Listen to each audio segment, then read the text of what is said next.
Hello दोस्तों, आप सभी का स्वागत है करंट अफेयर के आज के सेशन में। और आज है 4 मई। तो चलिए शुरू करते हैं हम लोग 3 और 4 मई का करंट अफेयर एमसीक्यू। जो पहला क्वेश्चन है दोस्तों, ये सूची 1 को सूची 2 से मिलाना है। इसमें राज्य और उनकी विधानसभा की सीटों की संख्या दी हुई है, उसका मिलान करना है। तो इसमें राइट आंसर हो जाएगा असम में दोस्तों। असम की जो है 126, असम 126, केरला 140 हो जाएगा, पुदुचेरी 30 हो जाएगा, तमिलनाडु 234 और पश्चिम बंगाल 294। दोस्तों हाल फिलहाल में इन राज्यों में 5 राज्यों में जो विधानसभा के चुनाव हुए हैं और इनका रिजल्ट आज 4 मई को आने वाले हैं। तो आज वोटों की गिनती 8 बजे से शुरू होने वाली है। तो आज परिणाम सबके सामने होगा। तो ये एग्ज़ाम में पूछे जा सकते हैं, खास करके टीआरई में या फिर बीपीएससी प्रीलिम्स एग्ज़ाम में जो होने वाले हैं, कि इन राज्यों में कितनी विधानसभा सीटों की संख्या है। नेक्स्ट है मिशन दृष्टि नामक दुनिया का पहला ऑप्टोसार उपग्रह किसके रॉकेट से लॉन्च किया गया है। तो दोस्तों जो मिशन दृष्टि, ये दुनिया का पहला ऑप्टोसार उपग्रह लॉन्च किया गया है, वो स्पेस एक्स के फॉल्कन 9 रॉकेट से लॉन्च किया गया। स्पेस एक्स के फॉल्कन 9 रॉकेट से ये लॉन्च किया गया मिशन दृष्टि का ये ऑप्टोसार उपग्रह। और इसे भारतीय अंतरिक्ष स्टार्टअप, जो स्टार्टअप कंपनी है गैलेक्सी, याद रखिएगा इस नाम को, गैलेक्सी ने इसे बनाया है। और ये स्पेस एक्स एलोन मस्क जो कंपनी है, फॉल्कन 9 रॉकेट से इसे छोड़ा गया है कैलिफोर्निया से। और ये 190 किलोग्राम जो है वजनी है। और इसे याद रखिएगा भारतीय अंतरिक्ष स्टार्टअप गैलेक्सी के द्वारा निर्मित किया गया पृथ्वी का सबसे बड़ा पृथ्वी अवलोकन यानी अर्थ ऑब्जर्वेशन सैटेलाइट है। उपग्रह जो सैटेलाइट्स होते हैं उनकी कक्षा, ऑर्बिट, उनके काम के आधार पर उनको बांटा जाता है। तो दोस्तों जैसे मान लीजिए अर्थ है, जो सबसे करीब है लियो, यानी जो अर्थ के 200 से 400 किलोमीटर के आसपास में जो भी सैटेलाइट्स जो कक्षा में छोड़े जाते हैं उसको लियो अर्थ ऑर्बिट वाले सैटेलाइट्स कहे जाते हैं। इसमें इनकी विशेषता होती है कि ये पृथ्वी के सबसे नज़दीक होते हैं, तो ये हाई रेजोल्यूशन उच्च तस्वीरें ये खींचते हैं। इसमें मुख्य रूप से स्पाइंग एंड जासूसी करने वाले सैटेलाइट्स, रिमोट सेंसिंग, दूर रह के रिमोट सेंसिंग करने वाले सैटेलाइट जैसे, और स्टारलिंक जैसे इंटरनेट उपग्रह, ये सब छोड़े जाते हैं। दूसरा है दोस्तों, इससे अगली कक्षा होगी मियो, मीडियम अर्थ ऑर्बिट। ये मुख्य रूप से 2000 से 20,000 किलोमीटर के बीच में जो कक्षा होती है, इसमें ये छोड़े जाते हैं सैटेलाइट्स। ये मान लीजिए कक्षा हो गई, लियो ये हो गया, तो इसमें ये रखे जाते हैं सैटेलाइट्स। ये सैटेलाइट्स मुख्य रूप से दोस्तों इसमें जीपीएस, जो ग्लोबल पोजिशनिंग सिस्टम, जो हमारे जीपीएस और गैलीलियो, जैसे यूरोप का गैलीलियो है, जीपीएस यूएसए का है, चाइना का विदोयू है। तो इस टाइप के सैटेलाइट्स को इसमें जो मियो में छोड़े जाते हैं।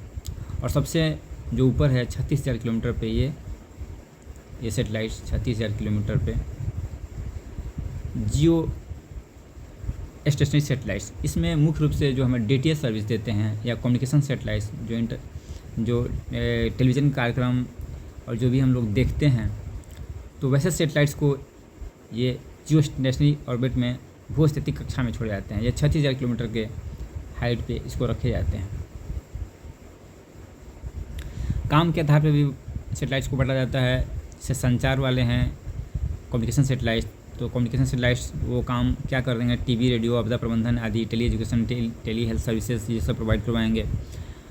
अर्थ ऑब्जर्वेशन, जो अर्थ को ऑब्जर्व करेंगे, और मानचित्रण के लिए, मौसम संबंधी जानकारी के लिए, जल रिसोर्सेज के लिए, एग्रीकल्चर के लिए सब यूज़ किए जाते हैं। कार्टोसैट, रिसोर्ससैट, नेविगेशन सैटेलाइट्स, जो नेविगेशन करके जो दिशा निर्देश, समय की जानकारी, आपका लोकेशन आदि सब देते हैं, प्रोवाइड करते हैं। और एक वैज्ञानिक खगोलीय अंतरिक्ष वाले सैटेलाइट्स, जैसे चंद्रयान हो गया। नेक्स्ट है सेल ब्रॉडकास्ट अलर्ट सिस्टम का राष्ट्रव्यापी परीक्षण कब किया गया है। दोस्तों सेल ब्रॉडकास्ट अलर्ट सिस्टम तो हाल फिलहाल में इसका नेशनल परीक्षण किया गया है NDMA, national disaster management authority के द्वारा 2 मई 2026 को 11:42 पे आप सभी के मोबाइल फ़ोन पे एक मैसेज आया होगा, एक अलर्ट आया होगा। मुख्य रूप से इसका उद्देश्य यह है कि किसी भी आपदा, जैसे भूकंप हो गया, बाढ़ हो गया, ऐसी आपदाओं में लोगों को तुरंत अलर्ट किया जा सके, इसके लिए ये राष्ट्रव्यापी परीक्षण किया गया था। NDMA दोस्तों आपदा प्रबंधन अधिनियम 2005 के तहत इसका गठन हुआ था। आपदा प्रबंधन अधिनियम 2005 के तहत इसका गठन हुआ था। और इसकी अध्यक्षता जो है हमारे पीएम करते हैं, यानी इसके अध्यक्ष पदेन एक्स ऑफिसो अध्यक्ष होते हैं पीएम। और यह केंद्रीय गृह मंत्रालय जो होम मिनिस्ट्री है उसके अंदर में रह के एक काम करता है।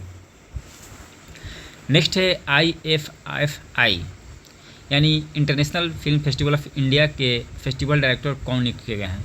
तो नियुक्ति इनकी हुई है आशुतोष गोवारिकर को नियुक्त किया गया है। International film festival of India 2026 इसका आयोजन किया जाने वाला है गोवा में 57वां, तो इसी में इनको डायरेक्टर नियुक्त किया गया है। नेक्स्ट है आइकॉन्स ऑफ इंडिया प्रदर्शनी कहाँ आयोजित की गई है? तो इसका आयोजन किया गया है लंदन मैडम तुसाद के मुख्यालय में। इसका आइकॉन्स ऑफ इंडिया नामक पहल की जो प्रदर्शनी है इसका आयोजन किया गया है। और मुख्य रूप से जो मैडम तुसाद एक संग्रहालय है लंदन में स्थित है, और वहाँ पे जो बड़े सेलिब्रिटी होते हैं क्रिकेट जगत के, सिनेमा जगत के, या जो भी, उनके मोम के पुतलों को वहाँ बना कर रखा जाता है। इसके लिए फेमस है। ये जीवित भी आइकन हो सकते हैं या मरने के बाद उनका बनाया जाता है। नेक्स्ट है भारत कंबोडिया सैन्य अभ्यास सिनबैक्स 2 कहाँ आयोजित किया जा रहा है? तो भारत और कंबोडिया के बीच में जो सैन्य अभ्यास है सिनबैक्स 2, इसे टेचोसेन नोमथॉमस मरियान प्रांत जो कंबोडिया में है वहीं पर भारत और कंबोडिया के बीच में सिनबैक्स 2 का आयोजन किया जा रहा है 4 मई से। और ये 4 मई से 17 मई तक इसका आयोजन किया जाएगा। सिनबैक्स 2 याद रखिएगा, भारत और कंबोडिया के बीच में ये एक्सरसाइज होता है। नेक्स्ट है प्रसार भारती के नए अध्यक्ष कौन नियुक्त किए गए हैं? तो ये प्रसून जोशी प्रसार भारती के नए अध्यक्ष बनाए गए हैं। ये गीतकार हैं, गीत लिखते हैं प्रसून जोशी, इन्हीं को प्रसार भारती का नया अध्यक्ष नियुक्त किया गया है। प्रसार भारती के बारे में थोड़ा देख लेते हैं दोस्तों। 23 नवंबर 1997 को प्रसार भारती अधिनियम 1990 के तहत इसका गठन किया गया है। यह एक स्टैट्यूटरी ऑटोनोमस बॉडी है और इसके 2 मुख्य भाग होते हैं, आकाशवाणी ऑल इंडिया रेडियो, जिससे हम लोग ऑल इंडिया रेडियो के नाम से जानते हैं, और दूरदर्शन। तो ये दोनों इसके अंतर्गत आते हैं। नेक्स्ट है भारत का पहला पेपरलेस न्यायपालिका वाला राज्य कौन बना है? तो पेपरलेस न्यायपालिका यानी पेपरलेस जुडिशरी वाला पहला स्टेट सिक्किम बन चुका है। भारत का पहला पेपरलेस न्यायपालिका, यानी पूरी तरह से ये दोस्तों पेपरलेस हो चुका है। कोई भी काम अब पेपर पे नहीं होगा, सभी चीज़ें ऑनलाइन माध्यम से की जाएंगी। डिजिटलाइज हो चुका है सभी चीज़। प्रेम सिंह तमांग वहाँ के जो चीफ मिनिस्टर हैं उन्होंने ये घोषित किया है कि यह देश का पहला पेपरलेस न्यायपालिका बन चुका है। नेक्स्ट है दोस्तों महेंद्रगिरी किस परियोजना के तहत विकसित युद्धपोत है? तो प्रोजेक्ट 17A के तहत ये महेंद्रगिरी डेवलप किया गया है और हाल फिलहाल में इसे इंडियन नेवी में शामिल कर लिया गया। दोस्तों जो ये क्वेश्चन है सिक्किम पेपरलेस स्टेट बन चुका है, उसका कुछ सिक्किम के बारे में डिटेल यहाँ नीचे लिखा हुआ है, इसके बारे में बता देते हैं। सिक्किम में दोस्तों सबसे पहले 1975 तक सिक्किम में चोग्याल राजवंश था, वहाँ पे उसका शासन था। इसके बाद भारत का सिक्किम में विलय किया जाता है, यानी 35वां संविधान संशोधन के माध्यम से भारत में सिक्किम को भारत का सह राज्य एसोसिएट स्टेट बनाया जाता है सबसे पहले। तो याद रखिएगा 35वां संविधान संशोधन के माध्यम से 1974 में भारत को सिक्किम को भारत का सह राज्य बनाया गया, और इसके बाद फिर 36वां संविधान संशोधन किया जाता है और पूर्ण राज्य का दर्जा सिक्किम को दिया जाता है।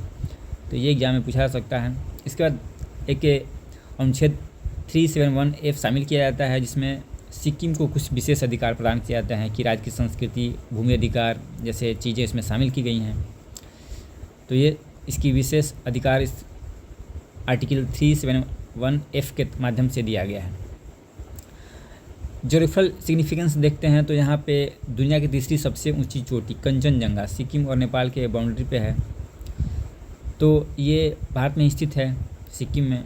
तीस्ता नदी सिक्किम की जीवन रेखा है। तीस्ता नदी जम्मू ग्लेशियर यहीं से निकलता है। प्रमुख दर्रों में नाथुला दर्रा भारत और चीन के व्यापार के लिए फेमस है। जलेपना दर्रा चुम्बी घाटी को जोड़ता है। इसके बाद सिक्किम को 2016 में दुनिया का पहला जैविक राज्य का दर्जा दिया गया है। 100% जैविक राज्य बन गया है सिक्किम। इसके बाद यहाँ का जो प्रमुख त्यौहार है लोसार फेस्टिवल सिक्किम में मनाया जाता है, लोसार फेस्टिवल। और सांगा दावा ये बौद्ध धर्म का त्यौहार है, ये सिक्किम में मनाया जाता है। नेक्स्ट है दोस्तों रिपोर्टर्स विदाउट बॉर्डर्स की विश्व प्रेस स्वतंत्रता सूचकांक 2026 रिपोर्ट के अनुसार भारत का स्थान क्या रहा। तो जो विश्व प्रेस स्वतंत्रता सूचकांक 2026 3 मई को जो है प्रेस दिवस मनाया जाता है, विश्व प्रेस दिवस। उसी दिन रिपोर्टर्स विदाउट बॉर्डर्स के माध्यम से ये रिपोर्ट जारी की जाती है, जिसमें भारत का रैंकिंग रहा है 157। भारत की रैंकिंग में गिरावट आई है। इसके आसपास जो कंट्री हैं, भारत के जो पड़ोसी कंट्री हैं, पाकिस्तान 153, बांग्लादेश 152, भूटान 150, श्रीलंका 134 और चाइना 178। ये भी पूछा जाता है एग्ज़ाम में। और जो शीर्ष 5 देश हैं, नार्वे लगातार 10वीं बार प्रथम स्थान पर आया है। नार्वे, नीदरलैंड, एस्टोनिया, डेनमार्क और स्वीडन, ये टॉप कंट्रीज हैं, टॉप 5। सबसे अंतिम है इरिट्रिया 180वां, उत्तर कोरिया, चीन, ईरान और सऊदी अरब। ये सब कंट्री सबसे निचले पायदान पे हैं। तो बहुत इंपॉर्टेंट क्वेश्चन है ये। नेक्स्ट है केंद्र सरकार द्वारा कोसी मेची इंटरलिंक परियोजना के लिए जारी की गई अगली किस्त कितनी है। तो 4900 करोड़ रुपया जारी किया गया है ये किस्त के रूप में कोसी और मेची इंटरलिंकिंग नदी जोड़ो परियोजना के लिए। और दोस्तों थोड़ा जानना बहुत ज़रूरी है क्योंकि ये बिहार से संबंधित है, एग्जाम में पूछे जा सकते हैं। बिहार में मुख्य रूप से जो सीमांचल का एरिया है, अररिया, पूर्णिया, किशनगंज और कटिहार, इन जिलों में सिंचाई सुविधा प्रदान करने के लिए कोसी मेची इंटरलिंक परियोजना जो है नदी जोड़ो परियोजना है, इसको शुरू किया गया है, जिससे सिंचाई की सुविधा भी बढ़े और बाढ़ नियंत्रण को भी कम किया जा सके। ये है कोसी नदी, ये कोसी रिवर है। ये अपनी मार्ग बदलने के लिए विख्यात है और बिहार का जो है इसे सौरो नदी भी कहा जाता है, बिहार का शोक। और ये महानंदा इसी की जो है एक सहायक नदी है मेची नदी, इधर से आके इधर मिल जाती है। तो कोसी नदी और मेची नदी को इंटरलिंक किया गया है इस परियोजना के माध्यम से। कोसी नदी का पानी को एक इंटरलिंकिंग परियोजना के माध्यम से मेची नदी जो सहायक नदी है महानंदा की, इसमें भेजा जाएगा, जिससे बिहार की इन जिलों को ज़्यादा फ़ायदा होगा, पूर्णिया, किशनगंज, कटिहार। तो दोस्तों आज के करंट अफेयर इतना ही था। Thank you.